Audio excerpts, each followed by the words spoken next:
For a chance to win. Log on now.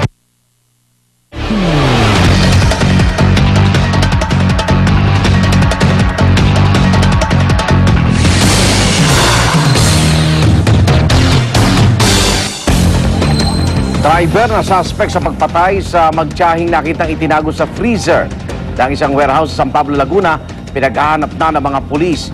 Batay sa inisyal na investigasyon, posibleng pagnanakaw ang motibo sa karumal-dumal na krimen. Para sa detalye, may live report si Dante Perelio. Dante. Yes, Igan, inilabas na nga ng San Pablo City Police ang larawan ng driver na hinihinalang may kinalaman sa karumal-dumal na krimen. Gayon din, Igan, yung kuha ng sinasabing van na minamaneho naman ito na nawawala rin. Igan, ito ang larawan ng 50 anyos na si Ben Pajardo Corpus o mas kilala bilang si Mang Ben na ibinigay ng San Pablo City Police sa GMA News. Tubong tarlak at sinasabing bukod sa pagiging driver, karpintero at welder ay isang taon ng caretaker sa warehouse. Ito naman ang Igan ng Sky Blue na Toyota Lucida at may plakang XGB259 na hindi pa rin natatagpuan hanggang sa mga oras na ito. Nakita ang mga larawan na yan, Igan, na nakasave sa CPU ng computer habang nagsasagawa ng investigasyon ang mga otoridad. Sinasabing magkakasama nawawala ang driver at sasakyan ilang araw pa bago madiskubre ang bangkay ng magtiyahin na isinilid sa loob ng freezer. Igan, may mga tama ang dalawa sa mukha at ulo na hinihinalang mula sa isang martilyo. Kahapon ay pinuntahan ng mga otoridad ang inuupahang bahay ni Corpus pero di na nila ito inabutan. Wala na rin dito, Igan, ang may bahay nito at ang anak na dalagita. Nakakalat na ngayon, Igan, ang mga operatiba ng San Pablo City Police sa ilang lugar kung saan maaaring matunton si Corpus. May makupong ebidensya, no, magdidiin sa kanya, talagang nakatingin kinalaman siya, hindi siya magpapakita. Ituturing po siya suspect. Pero sa ngayon po ay hinaano po siya na upang magbigay linaw dito sa insidente na ito. Igan, pagnanakaw ang lumalabas na motibo sa krimen dahil napag-alamang may nawawalang 300 euro, 20,000 pesos, LCD computer monitor at 2 cellphone. Kaya sa sino mang makapagbibigay ng impormasyon kaugnay kay Corpus at sa nawawalang van, ipagbigay alam lamang ito sa San Pablo City PNP sa teleponong 049-562-6474. Ulitin ko po, 049-562-6474. Samantala, Igan, dinala na ang bangkay ng 2 biktima sa Ace Funeral Homes para doon i-autopsy. Pero hanggang sa mga oras na ito ay hindi pa rin ito nasisimulan dahil frozen pa rin at magkadikit ang kanilang mga bangkay. Wala pa rin, Igang, kaanak na dumarating dito para mag-claim pero malamang raw na iuwi sa kanilang mga probinsya sa Bohol at Mandaue City ang kanilang mga labi. Yan ang unang balita mula rito sa San Pablo City. Balik sa iyo, Igan. Maraming salamat, Dante Perelio, nagulat live mula sa San Pablo, Laguna. At kaulay po niya, mausap natin ngayon si Police Senior Superintendent Gilbert Cruz, Provincial Director ng Laguna PNP. Senior Superintendent Cruz, good morning po. Babalikan po natin si Superintendent Cruz kaugnay ng krimen na yan. Sa ibang balita, isang sanggol sa Nabotas patay matapos tamaan ng ligaw na bala. Kwento ni Elmer Villanueva, ama ng biktimang si Justin Rain, nakarinig daw siya ng malakas na kalabog sa bubong ng kanilang bahay habang mahimbing silang natutulog. Pagkatapos ito'y tumampan sa kanyang dugo ang ulo ng kanyang kaisa-isang anak. Lumusot pala ang ligaw na bala sa kanilang bubungan at tumama sa kanyang anak. Patuloy naman ang sinasagawang investigasyon ng mga otoridad upang matukoy ang pagkakilala ng suspect. Hindi pa rin malaman kung anong ginamit na kalibre ng baril ng suspect at kung sakaling may impormasyon na posibleng makatulong sa pagtuntun ng suspect, bari tumawag sa PNP Navotas Hotline 281-9110. Balikan po natin si Senior Superintendent Lorendo Kibuyen ng Navotas. Senior Superintendent Kibuyen, good morning po. Magandang umaga, Igan. Opo. Nanonood ng Ulang Irit. Meron mo ba kayo na pagtanungan na ng mga posibleng kapitbahay nitong natamaan po ng ligaw na bala na sanggol?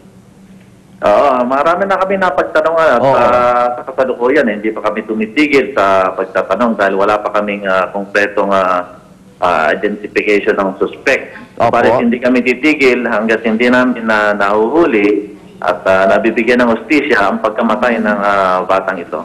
Yung bala ho ba saan galing? Anong uri ho ng baril yan?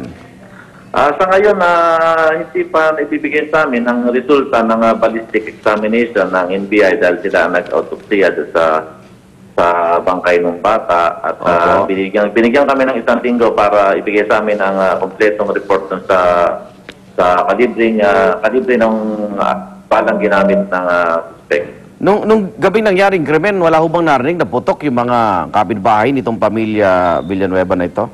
Ayon na rin sa pag-iimbestiga ng aming investigador, talagang wala silang narinig na putok. Masama kasi panahon no? Oo nga, malakas talagang ulan at lahat ng nakapaligid sa kanila, mga kapitbahay nila ay pawang mga natutulog na ang gabing yun. Dahil 10 oras na ng gabi, mga 11:30 na yun, mag-aalas 12 na rin ang gabi. Okay. Maraming salamat po, Superintendent Kibuyan. Maraming salamat din, Igan. Senior Superintendent Torrendo Kibuyan. Balikan po natin itong kaso ng dalawang bangkay na isinilid po sa freezer sa Laguna at makakusap natin si Police Senior Superintendent Gilbert Cruz, ang Provincial Director po ng Laguna. Senior Superintendent Cruz, good morning. Good morning po, Igan, at mga nanonood po ng programa natin. Meron na ho ba kayong lead? Primary suspect na ho ba talaga itong si Ben Pajardo Corpus, yung driver nitong bagtiyahin na natagpuan sa freezer? Opo, actually, siya na po yung hinahanap namin ngayon. Dahil po yung accounting namin ng mga tao po sa loob ng bahay, so far siya na lang po ang hindi nagpapakita. At pati po yung minamaneho niyang van, nawawala din po. Gayun din po yung pera na winidraw po bago po mangyari yung incident po ito. Nag-withdraw ng pera? Meron pong na-withdraw pera amounting to 300 euros na nag-amount po ng mga 50,000 pesos. So nawawala rin po yun? Nawawala po yun. So motibong pagnanakaw po ito, Superintendent Cruz? Pwede po, dahil nung sinet po namin yung lugar, yun po yung isa sa mga nawawala. Matagal na ho ba nilang driver itong si Ma'am Ben? Allegedly, mga 1 year na po raw itong 1 year driver. lang? Opo. Okay. Pero nung pinuntahan yata ng inyong mga pulis yung bahay na inuupahan ni Ma'am Ben, pati pamilya niya, wala na rin, ano? Opo, wala na po. At yun nga ang pinagtataka namin. Bakit po siya nawala kasama po yung pamilya niya. Sa initial investigation, mag-isa lang ho ba si Ma'am Ben o may mga kasama siyang gumawa nito? Ang laman po kasi ng bahay o yung pinaka-warehouse kung saan ho ginagawa yung negosyo na yun, tatlo lang po yung nakatira ron at nakikita ang mga tao. Yung nga, ang dalawang namatay, kasama na rin po yung driver. At kamusta ho ba? Natagalan daw ho yung pag-alis ng dalawang bangkay nung magkain sa freezer? Medyo natagalan po kasi dahil unang-una ho matagal po yata ang sabi po na sokot namin, yung mga halos 3 araw na po yata ang naka-freezer yun. So talagang matigas na po. So nagkaroon ho ng kahirapan sa pagtatanggal po ng dalawang bangkay doon po sa loob ng freezer. Pinapakita po namin yung larawan ni Ma'am Ben. Saan ho maaaring makipag-ugnayan kung may makikita ho siya dito sa labas, no? Kung saan man lugar siya nagtatago ngayon, Superintendent Cruz? Opo, dito na lang po sa Laguna Police Provincial Office, gayon din po dito sa San Pablo City Police Station.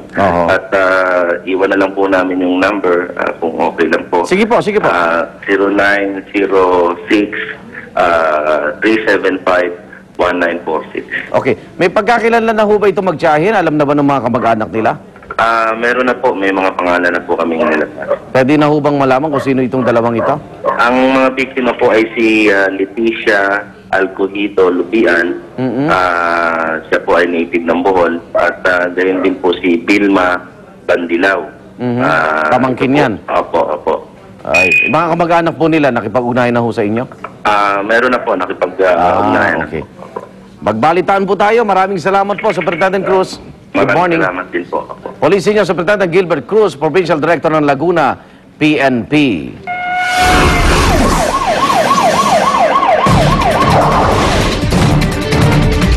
Isang traffic enforcer ng Manila Toll Expressway Systems patay matapos barilin ng hindi pa nakikilalang suspect sa South Luzon Expressway. Sugatan naman ng isa niyang kasamahan habang patay din po ang isang pasahero ng hinuhuli nilang van. Narito ang report ni Maria Ocente. Tama ng bala sa likod at mukhang ikinamatay ng traffic enforcer